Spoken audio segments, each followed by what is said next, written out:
భారత్ 180 న్యూస్కి స్వాగతం. చారిత్రాత్మక ప్రసిద్ధిగాంచిన దేవాలయాలకు నిలయమై పుణ్యక్షేత్రంగా ప్రసిద్ధి చెందిన బిక్కవోలు గ్రామంలో ఆ ఒక్కటి మాత్రం ప్రమాదకరంగా మారింది. వివరాల్లోకి వెళితే తూర్పుగోదావరి జిల్లా అనపర్తి నియోజకవర్గంలోని బిక్కవోలు మండల కేంద్రంలో ఎర్ర కాలువ పైన సుమారు 110 సంవత్సరాల క్రితం నిర్మించిన వంతెన శిథిలావస్థకు చేరడంతో గత కొన్ని సంవత్సరాల క్రితం కొత్త వంతెన నిర్మించారు. కొత్త వంతెన ప్రారంభించిన తరువాత పాత వంతెనను అలానే వదిలేశారు. పాత వంతెనను రిమూవ్ చేయడం కానీ మూసివేయడం కానీ చేయాలి.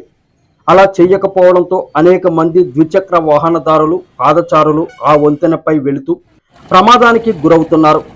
ఆ వంతెన పూర్తిగా శిథిలావస్థకు చేరి ప్రమాదకరంగా మారడంతో చాలామంది ఆ వంతెనపై నుండి కాలువలకు పడిపోయిన సందర్భాలు కూడా ఉన్నాయి.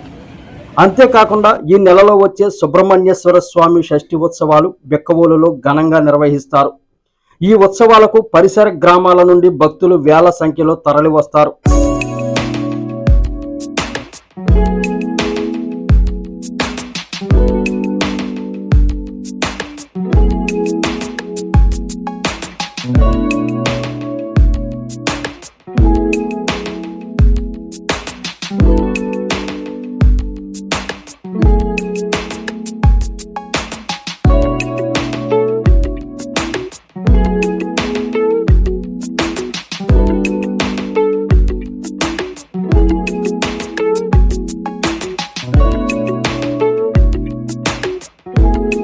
దీంతో పోలీసులు కొత్త వంతెనపై నుండి ఎటువంటి వాహనాలను గ్రామంలోకి రాకుండా చేసి కేవలం వీఐపీల వాహనాలను మాత్రమే అనుమతిస్తారు.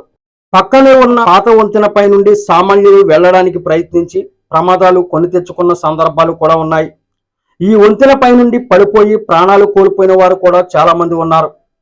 రాబోయే సుబ్రహ్మణ్యేశ్వర స్వామి షష్ఠి సమయానికైనా సంబంధిత అధికారులు స్పందించి శిథిలావస్థకు చేరిన పాత వంతెనకు రెండు వైపులా అడ్డంగా గోడలు నిర్మించి వంతెనపై నుండి ఎవరూ వెళ్లకుండా చూడాలని స్థానికులు కోరుతున్నారు.